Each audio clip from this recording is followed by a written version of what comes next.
let's say you have a mid-sized team. And so here we can see a team with what's that, 6, 9, 10 folks, in the overall product side of an organization now. So now you've got a CTO, may or may not be the founder, but you've got a CTO, you've got a technology architect or a lead, a couple of PMs. We'll get into what that means in a second. And then you've got a number of developers and even a specialized resource down in the corner, the UI, UX. Maybe one of the other developers also does DevOps or something like that. So you start to have some specialization.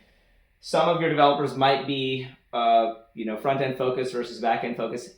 I tend to prefer full stack whenever possible, with the addition of someone who's got the specialized skills. So rather than having a team of front-end devs and a team of back-end devs, I say, firstly, full stack where possible, because anytime someone finishes something front to back, anytime someone delivers through and through, the velocity is higher because they're talking to themselves like, oh, what should this spec look like? What should the interface look like? Well, I'm calling my own code. Now, does that mean they can live on an island and not listen to the architect or, the CTO and all of that? No, of course not. But it does allow them to move faster. And when you need, that extra layer of polish, say on the front end, or when you need that extra, capability on the back end, well, that typically gets taken care of on the front end because you have that UI, UX, or that sort of front end specialist. And then back end specialization typically falls to the technology architect, because how did they get to be the architect if they don't have that capacity? Sometimes it rolls right up to the CTO, who should at this level still be hands-on. So here's what I would say at this size team. You still want a hands-on CTO who is doing things like code review, who is occasionally helping developers fix really tough challenges. Of course, the architect is doing that as well. I would say that the architect is also your top dev.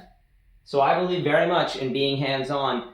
I think that the troops, if you will, respond much better to leadership from folks who actually have been in the trenches or who are in the trenches with them. And at this scale team, I think that still makes a lot of sense.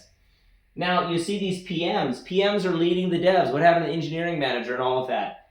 This is where maybe I differ from others that you'll see, or other notions that you'll see. I found it to be very effective to have traditional hierarchical leadership where product/project management is just part of the overall product team. It's not separated.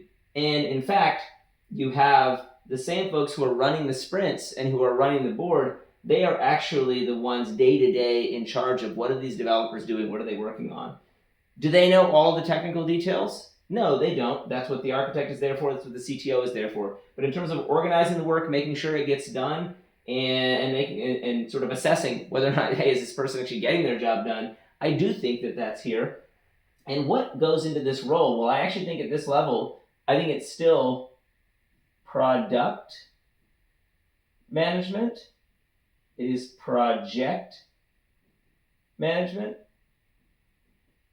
So it's product management, project management, and it's QA. So all three of these things, these are the kind of tasks that these folks are doing. That's why you don't see any QA on the board here. Now, I don't mean QA automation. That falls on the dev team. And of course, as a project or as a, whatever software, is being built, as it becomes more sophisticated, of course you've got to have automated QA, and that's coming from within. But in terms of the manual testing, which inevitably there is still going to be a part, I think that's part of these PM's role. Why? Because they're the only ones that actually know what the software ought to be doing. I think that is part and parcel of that job.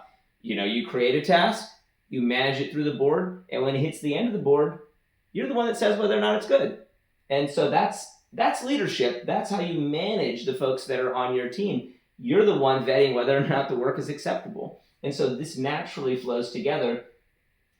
Hands-on CTO should, of course, be involved with, helping the PMs to understand what are all of the technical, challenges they're trying to face and all the features they're trying to build, assisting the architect, who is sort of your top dev and also, leading architecture discussions on a day-to-day basis. Of course, the top level of that may come from the CTO.